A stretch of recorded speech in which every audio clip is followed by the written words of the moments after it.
artis nari depan mereka, lalu mereka tuh melakukan masturbasi.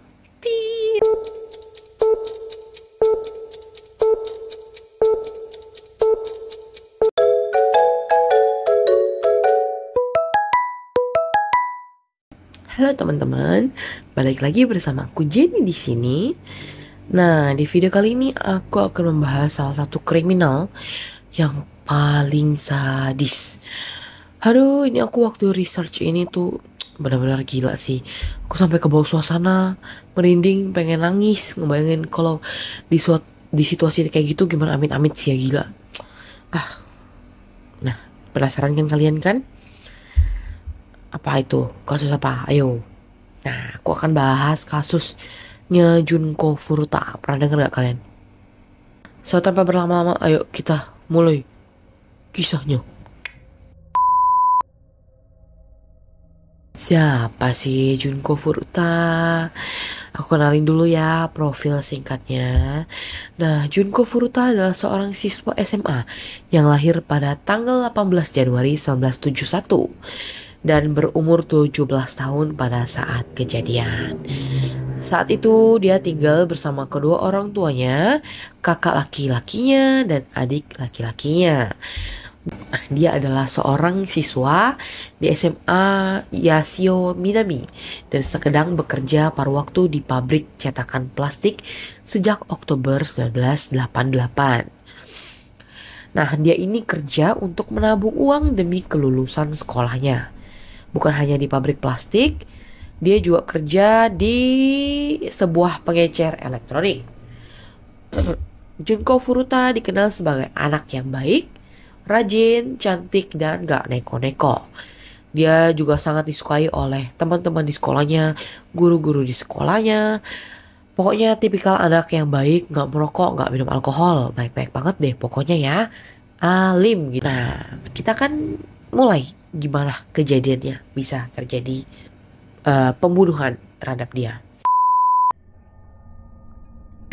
Nah, tanggal 25 November 1988, Hiroshi Miyano yang merupakan salah satu pelaku yang ternyata anggota geng Yakuza Junior ditolak cintanya oleh Junko Furuta. Hiroshi ini nih ngerasa kalau saat itu harga dirinya direndahkan karena udah ditolak cintanya oleh si Junko Furuta. Dan dia tuh berencana untuk membalas dendam kepada si Junko ini. Kalian tahu sendiri lah ya. Tipikal cowok yang baperan, berandal, dan bawa-bawa ego itu tuh bahaya banget loh. Nah, sebelum masuk ke tragedi pembunuhannya nih, aku kenalin dulu 4 orang tersangkanya. Mereka adalah 4 remaja laki-laki, yaitu Miyano Hiroshi, 18 tahun, Jo Kamisaku berumur 17 tahun, Minato Nobuharu berumur 16 tahun, dan Watanabe Yasushi berumur 17 tahun. Keempat remaja ini tuh semuanya putus sekolah. Dan pada musim panas 1988, mereka terlibat dalam kejahatan terorganisir sebagai Shinpira. Apa itu Shinpira? Yakuza berpangkat rendah. Kalian tahu lah ya, Yakuza tuh geng-geng yang ditakutin banget di Jepang, tahu kan? Nah, mereka itu juga mulai menggunakan rumah keluarga Minato di Adachi, Tokyo sebagai markas mereka. Mulai bulan Oktober, mereka itu udah terlibat berbagai macam kejahatan, termasuk pencurian, pencurian mobil, perampasan dompet, penyerangan, dan pemerkosaan. Nah, jadi selain kasus Junko Furuta ini, mereka tuh ternyata udah sering banget melakukan aksi kriminal ya guys. Pada malam 25 November 1988, Miyano dan Minato ini tuh lagi berkeliling kota Misato menggunakan sepeda motor dengan tujuan untuk merampok dan melakukan aksi kejahatan lainnya. Apa itu? Aksi kejahatan lainnya. Dengar-dengar sih memperkaos ya. Nah, dan sialnya nih, mereka tuh pas-pasan sama si Junko Furuta. Pada saat itu Junko tuh lagi pulang kerja.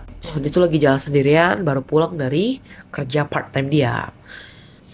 Nah, Miyano dan Minato nih lihat si Junko di situ tuh, berkesempatan lah si Miyano ini yang pernah ditolak cintanya oleh si Junko. Jadi mereka merencanakan Mereka merencanakan sesuatu dengan menyuruh si Minato, temannya ini, menendang Furuta dari sepedanya hingga dia terjatuh. Lalu Minato ini melarikan diri. Lalu si Miyano ini datang, pura-pura lah jadi pahlawan kesiangan, bantu si Furuta. Pada saat itu tuh si Miyano ini menawarkan diri untuk mengantar si Junko Furuta ini pulang. Pada awalnya sih si Furuta ini menolak loh.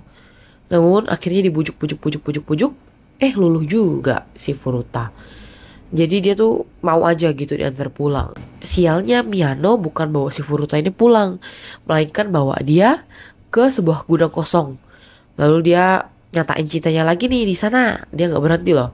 Dia nyatain cintanya lagi ke Furuta, tapi tetap ditolak oleh Furuta. Miyano pun akhirnya kesal dan mengaku bahwa Miyano ini adalah anggota geng Yakuza. Akhirnya di sana tuh Miyano memperkaos si Furuta. Untuk yang pertama kalinya di gudang itu, gudang kosong. Ingat ya, di gudang kosong. Miyano pun ngancam si Furuta nih. Kalau kamu berani macam-macam, kamu akan habis gitu. Jadi tuh dia bilang kamu akan diampuni kalau kamu tuh nurutin kata aku gitu, kata Miyano. Nah malam itu pun si Furuta iyain aja kan karena dia takut. Lalu si Miyano ini tuh bawa Furuta pergi lagi ke sebuah hotel dengan menggunakan taksi. Hotel ini adanya di daerah Adachi pada dini hari pada tanggal 26 November. Lalu Miyano tuh udah bawa dia ke taman. Di mana tuh di taman itu tuh teman-teman yang lain, 3 teman lainnya itu Ogura, Minato, sama siapa satu lagi ya? Watanabe. Nah, sedang nunggu si Furuta sama Miyano nih. Nah, terus si Miyano ini tuh ngancam si Furuta lagi. Kalau kamu berani melarikan diri dari sini, anggota Yakuza lainnya akan membunuh keluarga kamu, kata si Miyano. Ya takutlah, siapa yang gak takut kan diancam-ancam kayak gitu. Padahal nyawa dia sendiri juga terancam gitu kan. Aduh. Nah di sana tuh di taman itu tuh, ya dia digituin lagi lah ya, diperkaos lagi secara bergilir oleh 4 orang itu. Pokoknya geram kali lah aku di pokoknya tuh search kasus ini tuh geram sekali gitu loh. Kenapa ada manusia tuh jahat banget gitu loh. Belum lagi nih, belum cerita selanjutnya nih. Cerita selanjutnya tuh akan lebih menyakitkan, sakit banget, menyeramkan, menggeramkan pokoknya. Pada 27 November, karena Furuta gak kunjung pulang nih, orang tuanya khawatir dong. Kok anakku gak pulang-pulang? Udah sehari, udah 2 hari nih kok gak pulang-pulang. Dia pun lapor lah ke polisi kan. Dia lapor ke polisi. Nah, berita pelaporan ini tuh kedengaran sama si Miyano. Akhirnya dia pun menyuruh si Furuta untuk pura-pura nelpon keluarganya kalau dia itu lagi kabur dari rumah dan menginap di rumah temannya. Untuk meyakinkan keluarganya aja gitu loh. Yakinkan mamanya kalau si Furuta ini baik-baik aja. Dia dengan sadar diri melarikan diri gitu. Nah, pada tanggal 28 November, Miyano beramai-ramai memperkaos si Furuta lagi. Setelah itu ia mencukur rambut ke baluannya dengan pisau cukur dan menggunakan korek api untuk membakar area vitalnya. Wailah. Aduh, aku nangis rasanya. Sampai sini aja aku nangis guys. Baca lagi, nangis lagi, ampun. Sedih kali. Aku gak bisa ngebayangin loh Furuta waktu itu kayak gimana. Yang sedihnya lagi tuh sebenarnya orang tua dari Minato nih tahu loh kalau anaknya ini tuh lagi ngapa-ngapain, lagi jekap orang di situ. Mereka tuh tahu sebenarnya, tapi tuh mereka tutup mata karena mereka tuh takut sama anaknya sendiri. Gimana ceritanya orang tua bisa takut sama anaknya, woi? Sampai situ tuh Furuta nggak cuma diem, dia tuh pernah coba melarikan diri, namun ketahuan. Dan karena kesel, Minato pun akhirnya berulang kali memukul wajahnya si Furuta. Nah, start dari sini ada penyiksaannya akan lebih kejam. Siap-siap, oke. Lalu setelah ketahuan kabur nih, Miyano bakar kakinya Furuta dengan korek api dengannya bener, dengan korek api supaya dia tuh nggak bisa kabur lagi. Ya kakinya sakit kan, gimana kabur kan? Mereka tuh maksa si Furuta menari menari striptis gitulah di depan mereka. Dengan kondisi kaki yang sakit, disuruh striptis nari depan mereka. Lalu mereka tuh melakukan masturba. Tit. Iya, di depan mereka. Lalu si Furuta ini dipaksa berdiri di depan balkon dengan pakaian yang sangat minim. Mereka juga bahkan memasukkan benda ke dalam vagina dan anusnya. Aduh, maaf banget ya. Termasuk batang logam dan botol. Coba kalian bayangin, itu sampai ada hasil visumnya loh. Seberapa panjang kan? Botol itu seberapa panjang? Gila emang. Ampun. Bukan hanya itu, mereka memaksa si Furuta untuk minum alkohol, susu, dan air dalam jumlah yang besar. Ya gak masuk akal gitu loh. Mereka memaksa Furuta untuk merokok 2 batang rokok sekaligus. Untuk orang-orang yang gak pernah merokok, itu 1 batang aja asapnya udah ya kan, apalagi 2 batang gitu loh. Mereka juga paksa si Furuta untuk menghirup asap pengencer cat. Betapa kerasnya kan aroma dari pengencer cat itu kan. Itu bikin hidung sakit banget sih. Furuta juga dipaksa untuk minum air seninya sendiri dan dipaksa untuk memakan apa? Kecoa. Gila emang ya. Nah, pernah juga nih Furuta ini disiksa karena Miyano ini menginjak genangan air dari si Furuta. Miyano ini kesel sama Furuta karena genangan kencingnya itu diinjak sama si Miyano. Lalu Furuta ini dipukulin loh. Ya ampun, gila emang ya. Itu lu yang salah. Lah, lu yang mukul orang. Ih. Habis itu bukan hanya itu, dia juga membakar paha dan tangannya Furuta ini beberapa kali dengan cairan korek api. Nah, karena siksaan yang begitu kejam, Furuta ini sampai gak bisa untuk menahan kesakitan ini. Ya gak sih, gila. Kalian coba bayangin gak sih? Bisa kebayang gak sih betapa sakitnya itu? Kalau kita jadi dia juga, ya udah kamu bunuh aku aja lah. Kamu bunuh aku aja dibanding kamu tuh siksa aku gitu loh. Ya gak sih? Mendingan lu bunuh gue aja dibanding lu siksa aku kayak gitu. Dia langsung mati kan dibanding disiksa gak karuan sampai kapan gitu kan. Ya bener aja Furuta tuh memohon untuk mereka bunuh aja si Furuta ini. Dia tuh Furuta tuh udah benar-benar gak sanggup lagi untuk menahan rasa sakit dari setiap siksaan yang mereka lakukan. Ini benar-benar kelakuan dajjal sih ya. Benar-benar kelakuan setan banget. Aku ini geram loh, geram sekali loh. Nah, gak hanya itu, Furuta juga mengalami kekurangan gizi yang parah karena hanya diberi sedikit makanan dan hingga akhirnya hanya diberi susu. Lalu pikir anak kucing diberi susu doang. Nah, karena luka bakar yang dialaminya, dia pun nggak bisa pergi ke toilet yang ada di lantai bawah. Dia hanya bisa terbaring di lantai ruangan dalam kondisi fisik dan mental yang udah sangat lemah. Penampilannya berubah drastis setelah pemukulan berulang kali. Wajahnya menjadi sangat bengkak sehingga sulit untuk melihat ciri-cirinya. Dan luka-lukanya yang terinfeksi mulai mengeluarkan bau busuk. Setelah 44 hari disiksa, Furuta akhirnya meninggal karena luka parah akibat kekerasan yang dia alami.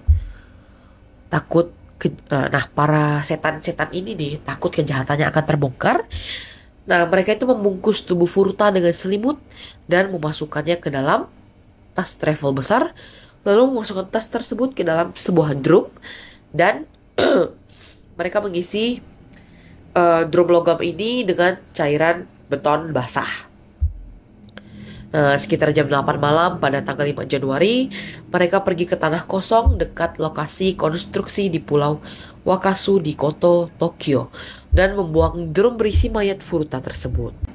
Furuta kemudian ditemukan meninggal oleh salah satu pekerja konstruksi pada 29 Maret setelah penyiksaan tersebut dalam sebuah drum semen yang berisikan Furuta dengan kondisi yang sangat amat mengenaskan. Nah, 2 minggu setelah kematian Furuta, Hiroshi Miyano dan Joe Ugura diinterogasi oleh polisi dalam tuduhan pemerkosaan secara terpisah. Nah, jadi bukan barengan ya, tapi satu-satu gitu loh diinterogasinya. Misalnya si Miyano dulu nih, baru habis itu si Ogura. Nah, jahat. Nah, jadi saat menginterogasi si Miyano, polisi ini menjelaskan suatu kasus pembunuhan. Tapi si Miyano ini kirain bahwa si kasus Junko Furuta ini tuh udah terbongkar di polisi, dan Miyano mengira bahwa Joe Ugura ini udah membocorkan semuanya kepada polisi. Jadi kayak salah kira gitu. Nah, faktanya nih kasus pembunuhan yang sedang didalami polisi ini tuh ternyata berbeda loh sama kasus si Junko Furuta ini. Nah, pada kasus ini tuh kasus Junko Furuta justru yang terpecahkan, sedangkan kasus yang menjadi penyelidikan saat itu tuh masih menjadi misteri sampai saat ini. Ya gitulah ya, kalau Tuhan udah murka tuh gimana aja lah cara kamu menyembunyikan itu tuh bakal terbongkar. Ya gak? Ya gak? Setelah kasus ini terbongkar, mereka pun akhirnya mendapatkan hukuman. Sayangnya, hukuman mereka ini termasuk ringan loh guys. Karena mereka ini masih dilindungi oleh hukum perlindungan anak pada saat itu. Dan itu benar-benar bikin rakyat Jepang marah banget. Nah, Hiroshi Miyano yang memimpin kejahatan ini dan juga merupakan lelaki yang ajakan kencannya ditolak oleh Junko Furuta dihukum 20 tahun penjara. Dia berusia 18 tahun kala kejahatan itu dan dia dibebaskan pada tahun 2009. Sedangkan Nobuharu Minato yang rumahnya dijadikan lokasi di mana Junko Furuta disiksa dan dibunuh, dihukum hanya 5-9 tahun penjara. Dia berusia 15 tahun saat melakukan tindak kriminal tersebut. Kemudian Yasushi Watanabe dihukum hanya 5-7 tahun penjara. Dia berusia 17 tahun kala itu. Dan yang terakhir Joe Ugura dihukum 8 tahun di lapas remaja sebelum dibebaskan tahun 1999. Dia berusia 17 tahun kala itu. Gila kan? Benar-benar terlalu sedikit banget ya untuk penyiksaan sekelas. Ini udah kelas berat banget sih, ya gak sih? Bener-bener, aduh, gak ada manusiawinya loh penyiksaan ini nih. Terus mereka tuh ujung-ujungnya bebas dan gak terjadi apa-apa. Sedangkan Junko Furuta udah gak ada, terima kenyataan pahit, disiksa, diperkaos, meninggal dengan cara yang sangat amat gak layak. Nah, yang bikin makin geram ini, mereka tuh sama sekali gak menyesali kejahatan masa lalu mereka. Mereka terus melakukan kejahatan. Mereka udah bebas dari penjara, lalu mereka melakukan kejahatan lagi, ditangkap lagi, masuk penjara lagi. Emang kalau udah mental psikopat tuh ada aja sih, gak bisa terbebas dari penjara sih. Karma juga akan mengikuti mereka. Percaya kan, karma bakal ikutin mereka. Nah, kasus Junko Furuta ini menjadi simbol betapa sistem hukum Jepang itu sangat amat gagal total dalam melindungi korban dan menghukum pelaku. Si Junko Furuta ini menjadi ikon tragis dari ketidakadilan dan banyak orang yang masih memperingati kisahnya sebagai bentuk empati dan pengingat bahwa dunia selalu adil. Dan banyak orang yang masih memperingati kisahnya sebagai bentuk empati dan pengingat bahwa dunia ini gak selalu adil. Tapi kita gak boleh berhenti bersuara. Nah, aku tahu cerita ini tuh benar-benar berat banget dan bikin kita tuh capek hati gitu loh dengerinnya. Gimana gak sih penyiksaan yang dilalui oleh Junko Furuta ini tuh benar-benar di luar nalar kita gitu loh. Bahkan setan pun malu kayaknya sih lihat mereka, ya gak sih? Aduh, pokoknya kita doain sama-sama ya, semoga Junko Furuta ini bisa tenang di sisi Tuhan. Dan ya percayalah, karma gak akan salah sasaran lah ya. Pelakunya pasti akan mendapatkan balasan setimpal. Meskipun dari hukum enggak, tapi dari Tuhan yang Maha Esa pasti akan membalas mereka dengan setimpal. Nah, kalian gimana kalau menurut pendapat kalian tentang kasus Junko Furuta ini? Kalian serem gak sih denger tentang penyiksaan yang udah terjadi? Perasaan kalian tuh gimana ya? Sakit? Mau nangis? Sedih? Atau apa gitu? Coba komen di bawah ya. Nah, kalau kalian punya ide-ide apa, kasus kriminal apa yang mau aku bawain, boleh coba komen di bawah. Mana tahu aku bisa search, lalu aku bisa bawain sesuai dengan apa yang kalian request. Nah, sampai jumpa. Jangan lupa like, comment, dan subscribe. Bye-bye. See you in the next video.